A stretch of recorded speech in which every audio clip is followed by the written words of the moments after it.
Hello and welcome to The Shift, the podcast that aims to tell the no-holds-barred truth about being a woman post-40. Created and hosted by me, journalist and author Sam Baker. Today I'm chatting to acclaimed poet, author and activist Salena Godden. Now in her late 40s, Salena has been writing and performing since 1994, when she moved to London seeking the bright lights and never looked back.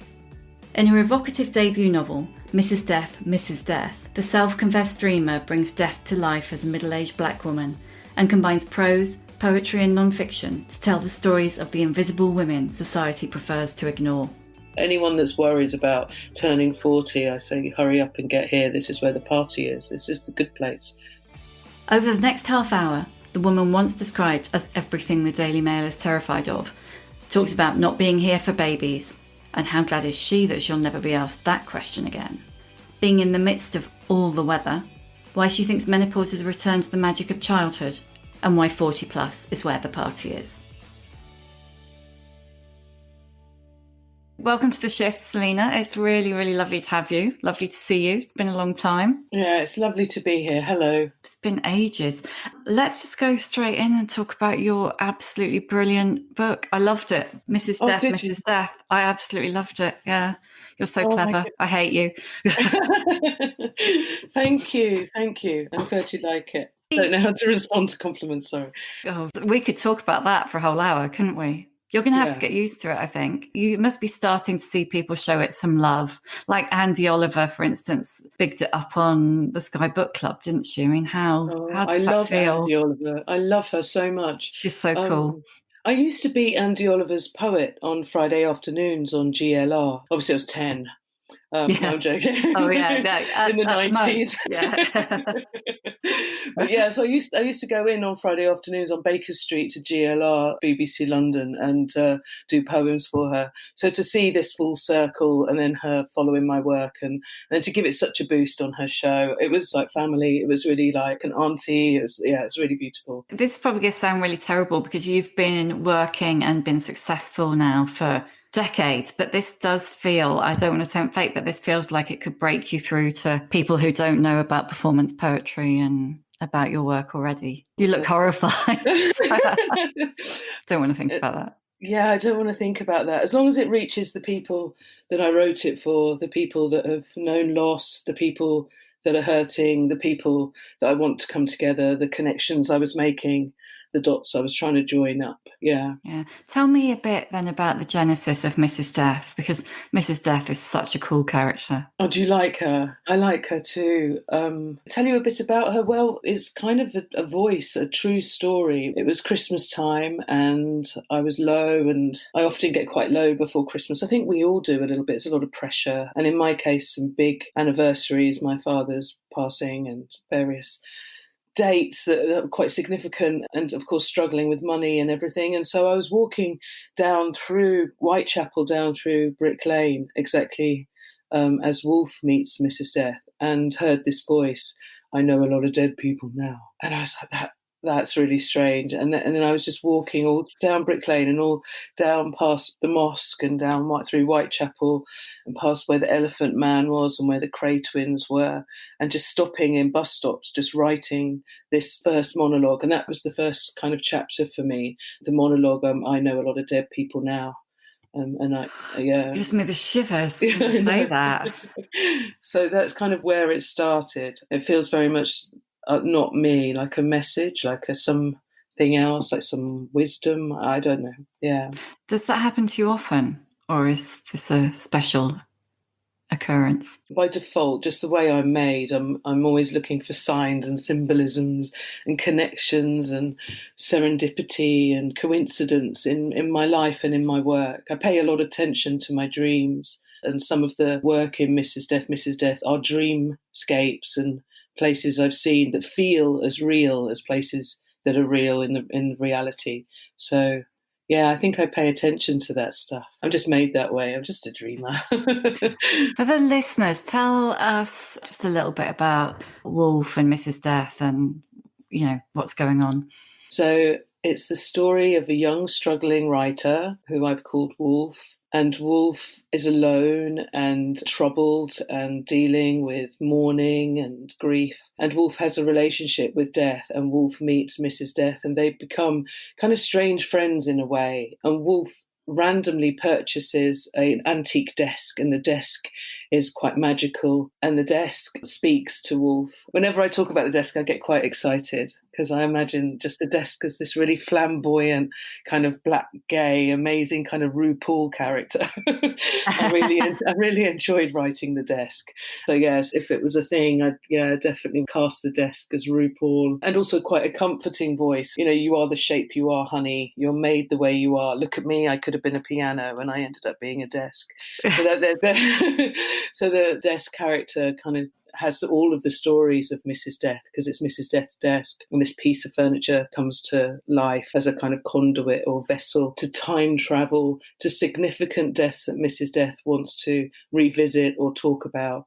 And a lot of the deaths that Mrs. Death talks about are invisible women or unheard women or undervalued people. And so I wanted to give some of the unheard or unlistened to some illumination and light. Yeah, so that's as best I can do. I hope I didn't babble too much. I love babbling, same as swearing, babbling and swearing. It's a kind of a beautiful combination of poetry and prose, and as you just said, cases from real life, isn't it, of unsolved murders.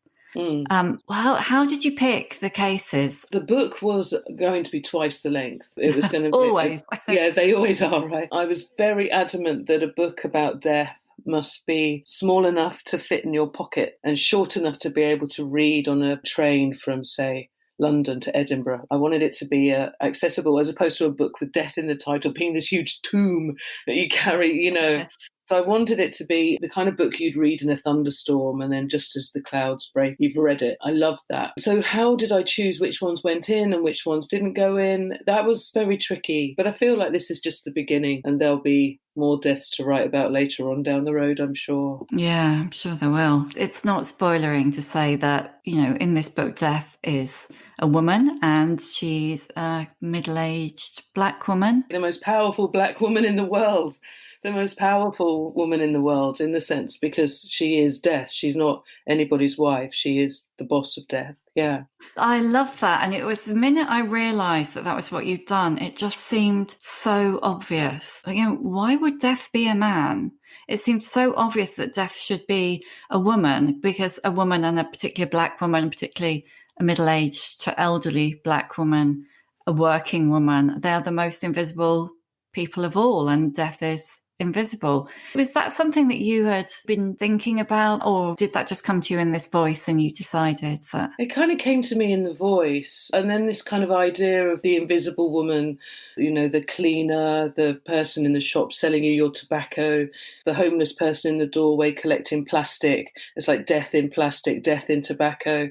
And just to have her hidden in plain sight, because death is everywhere, but not if it's not touching you, or something. We have a very strange relationship with the way we mourn, the way we grieve, the language we use when we're talking about death. And of course, I must say, obviously, I wrote this book before 2020. I'm really aware that it's going to land quite differently to where we were when I finished it a year ago in 2019. I don't know how else to say it. The timing is probably quite good, and I know that's terrible. I know that's a terrible thing to say. It feels like it's really going to meet a need, in people's lives. And like you say, it's not heavy, it's not overwhelming. It addresses a really heavy subject with such a light touch. I loved your description just then of, you finished the book and the clouds left, and the sun comes out, and it's really got that feeling. I mean, I do feel changed by having met Mrs. Death. And of course you are, if you've met her, but just in this sense. I was really touched by her, and that I think I read, maybe it was in an interview you did, it's only she that is invisible can do the work of death, or maybe it was, you actually wrote that in the book. And there's no person more silenced than the woman, talked over, walked over, ignored than the woman. Have you felt invisible during your life? I think so. I think we all do as women. I'm aware of times when I've bitten my tongue. I'm aware of shrinking back and waiting my turn, waiting patiently. I think I've done that a long time. I mean, career-wise, I have. I started writing and performing when I was 19, and I was 40 when I got my first book published. So that's a long time of waiting my turn and rejections and try again and keeping the hope and the faith. I like that I did, though. Yeah, how did you? I have no idea. There's no magic. I think it was this huge stubbornness combined with the fact that I really don't want to do and cannot do anything else. It's all I've ever cared about is writing, whether that's poems or essays or short stories or plays, or even as a kid, it was what I was doing, making my own little books with crayons and sellotape, you know? I think it's just what I've always done. Storytelling is what I like to do, and writing lyrics and poems. It's just what I've always done. I just had to figure out a way to get paid doing what I love, like everyone else, you know? Yeah, then that's easier said than done, isn't Hell yeah. it? I mean, you started performing in the 90s. I mean, it's probably not quite as bad now, but probably still the case. Now, the headline acts were still mostly white, male. How did you keep going against that? I feel like I had some great mentors. I had Jock Scott and John Cooper Clarke and Howard Marks, and these men were great fun to get drunk with and to party with, but also obviously to do gigs with and learn from, and the Cockney poet Tim Wells. I had a very male influence in the 90s in my early days. I didn't really have a big sister, so I try very hard to be that for other young 19, 20-year-old poets. Yeah, I didn't really have a path I was following. I very much bashed my own way through quite a lot of bracken and brambles and stinging nettles, and just muddled and pummeled my way through them. You know, it's like, we haven't seen one like you here before, and it's like, well, they're coming behind me. Yeah. Yeah. Were there any women on the circuit at that time? Yes, in poetry, there was, of course, Bernardine Evaristo, Patience Agbabi, Francesca Beard, Cheryl B., a beautiful New York poet. There was a bunch of us, but we were few and far between. And often there would just be one per show, you know, and then five blokes. Do you know what I mean? Like, Yeah. a bit like the way comedy TV panel shows sort of vibe, you know? Yeah, exactly that. They've just had a look and realised everybody's a white man. Yeah. Yeah, quite a bit of that. Yeah.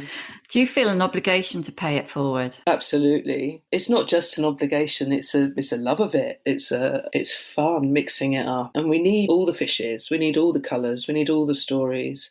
I always think in very big terms, and if you kind of picture 100 years into the future, you don't want them just to think that there were only one type of voice singing. There was a whole bunch of people doing work and making work, and it's important to get all of that work so that in 100 years' time, someone in a library will see those names as well as the more, you know, sort of obvious ones. When young women who kind of want to follow in your footsteps come to you, what do you say to them? What advice would you give them? Big bottle of rum. We sit around my kitchen table and we thrash it out. And a hell of a lot of it is, you know, being humble and taking your time and being patient, which is something I never was. And then also, you know, having a thick skin as much as you can, using the rejections as something to kick against. So when I say that, I picture a swimming pool. You can't do a really fast length unless you don't kick against the wall, you know. So rejections like that.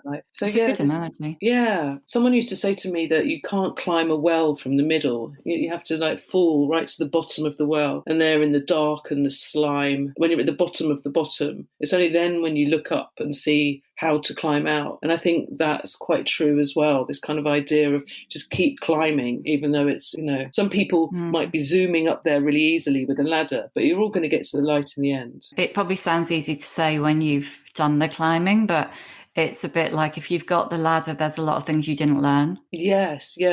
I still feel like I'm in the middle of the well. Keep going the stupid way round. Stopping for a chat. Stopping for a fag. That's the best way though, isn't it? That's the most fun. That's how you meet people and learn stuff. And yeah, absolutely. Yeah. We have to keep learning and growing.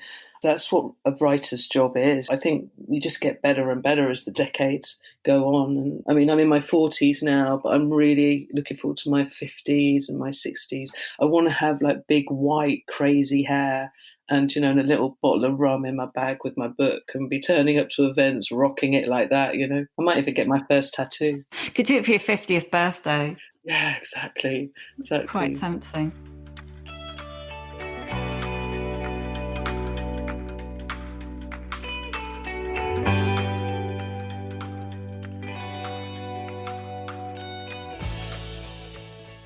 There's a line in the book that I absolutely loved. I think it's Mrs. Death says, "It's exhausting how much space men want." Yeah. I really love that line because it just is exhausting, isn't it? How do you feel about that personally? I'm going to leave that open to interpretation, how people want to read that. But I think in that particular paragraph, I'm kind of in Mrs. Death's mouth right there. Like, I Yeah. couldn't agree with her more. I've always felt very frustrated about labels and boxes. And in that paragraph, I think you're referring to the idea that blue is for boys and pink is for girls and Mm. isn't everything for everything and everyone for everyone, you know. And I find it very frustrating as a working class, mixed racial, mixed up, crazy, colourful kid. I've always found trying to fit in to the boxes really hard work because I'm a Salena shape, Salena. Yeah. I don't know how to be any other shape. Yeah. For me personally, one of the things I have loved about getting older, especially passing through the 50 barrier, is I feel much less restricted by the boxes than I used to. Are you starting to find that? I am starting to find that. I am starting to feel really powerful. I feel like menopause is returning to a magic, is returning to source. I was a very magic child. As a little kid, I was really magical and believed in so much. And then there was all this adult stuff to do, which actually I found quite annoying. And so now that stuff is over and I can just focus on being magic again. So I'm really into this. I'm not here for weddings and babies and all of that. I never was. But now I really don't even have to explain that. And that's such a freedom, not having to say, I never really wanted children, Sam. So I always had to kind of make excuses and talk about later or some imaginary later date or something. And now I don't have to do that. But it's that idea, isn't it, that women are constantly asked about that? Mm. When did it stop? Do you feel like it stopped at a certain... It's stopping. It hasn't completely stopped. It is stopping. But I feel like all my albums and books have been DIY or crowdfunded or, you know, for so much energy and, you know, it's almost been like giving birth. Almost as Yes. painful. Emotionally as painful. And trying and pushing. And so I never do anything by halves. I've definitely put my all into all the things I've made. So I'm looking forward to never being asked that question again. Yeah, it's so interesting you say that because you kind of get dismissed as it being a cliche if you say, well, no, I didn't have children for whatever reason, whether I didn't want them, couldn't have them, whatever. But, you know, I did have my work and often you put so much into that they are your babies. And I know saying your magazines or your books or your poems or your babies sounds like a cliche, but it's also true. I think it is. I think it really is. I mean, I was very single-minded in that sense. I was chaotic and the years were crazy and I got into a lot of mischief, but there was some real work going on under all that. There's a real craft or art in making work look like play, making it look like you're just Yes. playing when actually you're really leathering it. You're really on it, you know, getting up at Yeah. 4 a.m. and kind of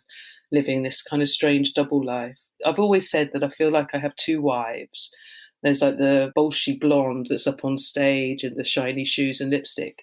And then there's like the brunette or the introvert that's at home that actually does the work, that actually gets up at 4 and does all the writing. And so this year, lockdown, I've just been in introvert mode for months. This is the longest I've been, you know, it's like the monster is in the box and I can hear her kicking. I want to put shiny shoes on and jump around on stage. So it's been a very weird year for me to keep the monster in the box that long. When you perform, not being able to perform, or worse, having to perform on Zoom. I mean, somebody I spoke to a few weeks ago said to me, you know, I feel like I'm like standing there cracking jokes at myself, and it's just not working. You know, it just.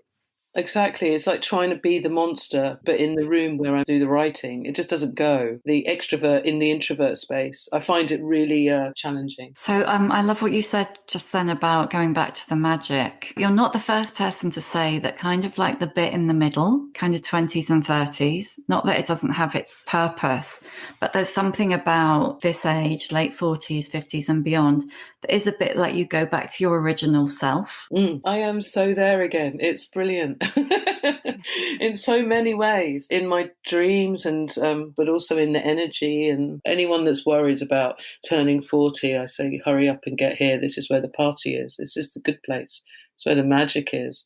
And also that thing about giving yourself more freedom, forgiving yourself a bit more, and not competing so much with what's supposed to be happening in your life and doing what is happening. Yeah. Yeah, a bit less should going on. Yeah. Yeah. Yeah. Oh, no, I couldn't agree more. Honestly, I absolutely love being in my 50s. I love it. It's great. And it's partly because it does feel a bit like the pressure's off. I mean, probably the pressure came from me to a certain extent, that pressure to should be doing this, to should be the job, the babies, all of that stuff, but it's the boxes. One of the things that I write about in my book, The Shift, is that the male gaze isn't looking at you anymore. Yes. You can kind of do what the hell you want. Nobody's looking. Yeah, exactly. You can wreak all kinds of havoc. Have you started having perimenopausal symptoms? I think I'm kind of in the middle of a whole bunch of symptoms. I don't really know what's happening, but I'm in the middle of all the weather. That's the best way to answer that. Yeah. There's a hell of a lot of weather going on. Yeah. But so all the good stuff, like crying for no reason and sentimental kind of flurries of sentimental feelings, which are gorgeous in a way and quite strange for someone looking on. Yeah, all the emotions. Yeah, quite a lot of memory triggering stuff going on, things I'd completely forgotten about. I feel like I'm going through this whole forgiveness thing, these rigid rules I had and things that happened when I was younger. You go, oh, that happened. And then you say, hang on a minute, you were 19 or you were 16. That's fine. For some reason you for years I don't know. That's a much deeper conversation. But yeah, definitely. So there's a whole bunch of changes and shifts going on. Kind of forgiving yourself. Yeah. It's so interesting. Yeah, I think it's important, even in worky things, like, looking at poems you wrote, they're quite charming and funny, these things you wrote when you were 15 or 20. I'm really glad that I'm in this age. I wouldn't like to have my things I wrote when I was 15 on the internet or on Instagram or whatever, I'm quite glad I did quite a lot of my learning years, although live on stage, but nothing was really filmed or not in the same way it is now or recorded, Yeah. So that's kind of a relief. Yeah, every single thing you ever did from 15 was on YouTube. Yeah, imagine. Yeah. Awful. Yeah, so I'm kind of relieved in that sense. Keep it 21st century. Yeah. So you wouldn't, given a choice, you wouldn't want to go back to any particular age? No, I'm very liking the present, which is a really refreshing answer. There was a time I would have disagreed with myself there. But yeah, the present is where, I'm definitely here and now. I think you're going to be like a really powerful, unstoppable old bird. So do I. Can I be in your gang? Yeah, you already are, Sam. You already are. Thank you so much for your support with Springfield Road and for asking me to write that Billie Holiday poem. It really meant a lot to me. Oh, it was absolutely lovely. On the subject of Springfield Road, actually, your memoir, do you think you have another memoir in you? Yes, I do. Because, Springfield Road ended at age 12. So I could pick up, and do, my teenage years or my 20s. But I don't feel enough distance from that yet. I don't feel old enough yet to visit that. And I feel like I need more years first before I try and attack the 90s. I've been thinking about writing a memoir about one specific year, the year 2001, because that was a real change and a real shift. I've been thinking about that, but we'll see. At the moment, I'm really excited about writing fiction and writing about these three people, about Mrs. Death and her sister Life and Time, and these three characters and how they are as real people in my head. So that's taken up quite a lot of my headspace right now, is what I'm trying to say. Are you writing another one? Okay, would that be a jinx question? That's a jinx question. Like every writer, you're still writing even after it's gone to print, aren't you? You wrote an essay as well in Nikesh Shukla's book, The Good Immigrant, Shade. I did. Which was really powerful. I listened to you read it on Audible. You talk about how you felt like you were judged all that way through your younger years? Do you feel like that's still a factor? There's two things to say about that Shade essay. When we wrote that book, it was before Brexit and everything. I don't know, it was a very different time. I think I'd write Shade a bit angrier now. So I kind of like that about that essay, that it's got all this hope in it and love in it. And so many things have happened since 2015 when it was written. So it's really poignant, that book, in that for me, it's like a little time capsule. And your question, well, some of those things in that essay are forever, aren't they? You can't change how people spoke to you at school. You can't change the way how you were treated as a teenager or as a young woman. For example, trying to do modelling and being told I was exotic. That was strange. They just wouldn't do that now. You know, I think times are changing. In that, it gives me hope. These things happened then. I know they're still happening now. Oh, I don't know, Sam. It's very complicated. Part of me is very hopeful and things are changing and we have all these beautiful initiatives and conversations going on. And then part of me is, oh, I'm not so sure. And you see things like the racism in footballers. I watched that documentary the other night, for example. And then, of course, the beautiful series that Courtney Newland and Steve McQueen are making, The Small Axe. Yeah, so brilliant. Inspiring. Yeah, but also gives us a little mirror of what was then and what is now, in a really beautiful and skillful, concise and inspiring way. You talk about that you would write that essay more angrily. Are you more angry now or less than when you were a young woman? I think anger's a strange word. I don't know why I use that now. I think the word I'm looking for is frustration and a disappointment. I think the last 5 years there has been an escalation in racism. I think there's been an escalation in inequality and bigotry and everything that's been going on, you know, with everything. Yeah, if I was to write an essay like that now, it would be a bit sharper, a bit more roll your sleeves up. Hang on a minute. A friend of mine used the phrase a long time ago, which I nicked plenty of times, productive anger. And I think it's that, isn't it? It's not like that unfocused rage. Like you say, it's like, hang on a minute. Hang on. Yeah. Not letting you get away with that. Yeah. What would you say your emotional age is? Oh my goodness, that's a funny question. I think my emotional age is ageless, darling. I feel like the only way I can really answer that is I am just very emotional and a massive empath. Like I feel like I have a very, very thin skin. I'm like a newborn baby. That's my emotional age. I want everything to be fair. I don't understand like the simplest things, why they can't be fair. I'm like a big old hippie. I just want everyone to get on and love each other and pull together to save the planet. Is that too much to ask? I'm kind of like, you know, I just want everyone to love each other and be groovy, man. I think there's something in what you said about very young. One of the things you said much earlier on about feeling like a big affinity with your little self. You know, I wonder if there's something that's interesting. That's a first. That's good. Completely different. Just before I go on to that, the questions I always ask, I want to ask you about your hair. Are you going to go grey? Salena has great hair. I've got like one or two. They're not coming very quickly yet. I'm 48. Yeah, I haven't got very many grey hairs yet, but I don't care. When they come, when they come, they come. I've always dyed my hair like honey, blondie, put sort of tints in it and stuff all my life, really. I look very stern with dark hair. I dyed my hair black when I was a teenager to try and look like Prince. It looked terrible. But, I'd love to see that picture, if that picture exists. No photos were taken ever of me. I've got barely any photos of my younger self, actually. So, yeah, not very many grey hairs, but I'm not bothered. I've got really lots of lines on my forehead from keeping my eyebrows up because I'm not as tired. When you were a kid and you wanted to stay up late. Oh, yeah, like holding your eyes open. I'm not tired.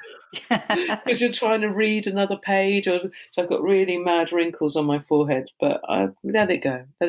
I like it. Actually, on the subject of being tired, you get up at 4 a.m. to write every day? My routine's a bit skew-whiff. So when I'm not touring and things, I'm very tea drinking, sober, going to bed at sort of 10:30. Get up at 10, get up at 4, but it's not really a conscious thing. I don't have an alarm clock.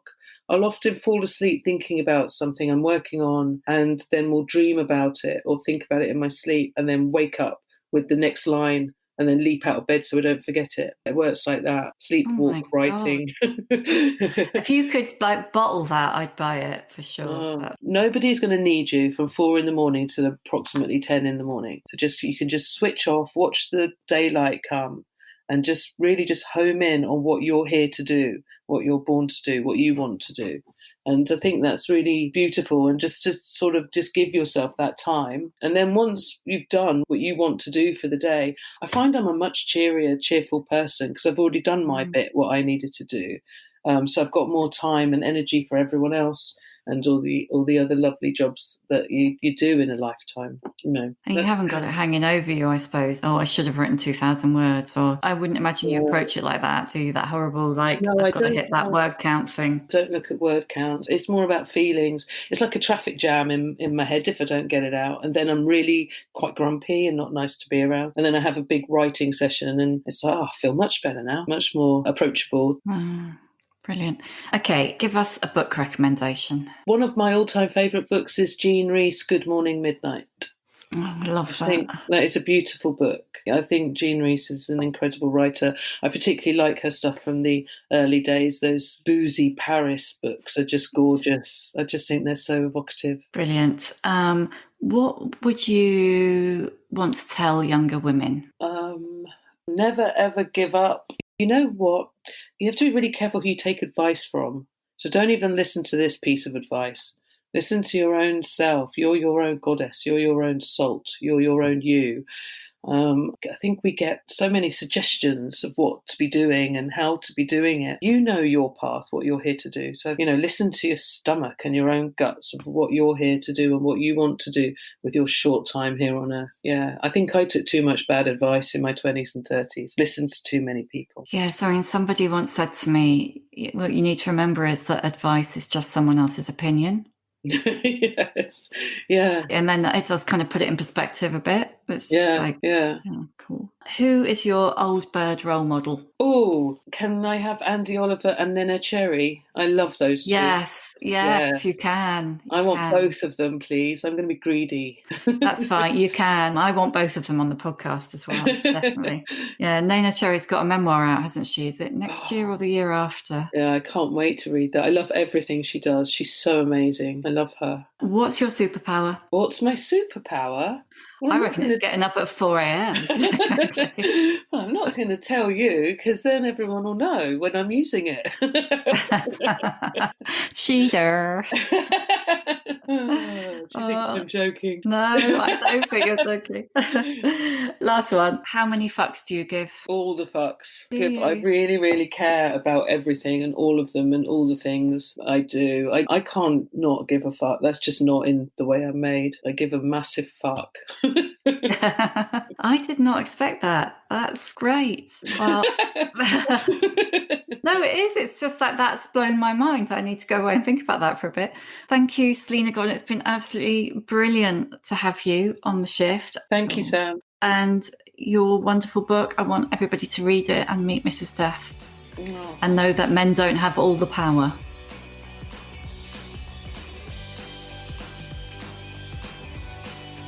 Thank you for listening. I'd love to hear your feedback.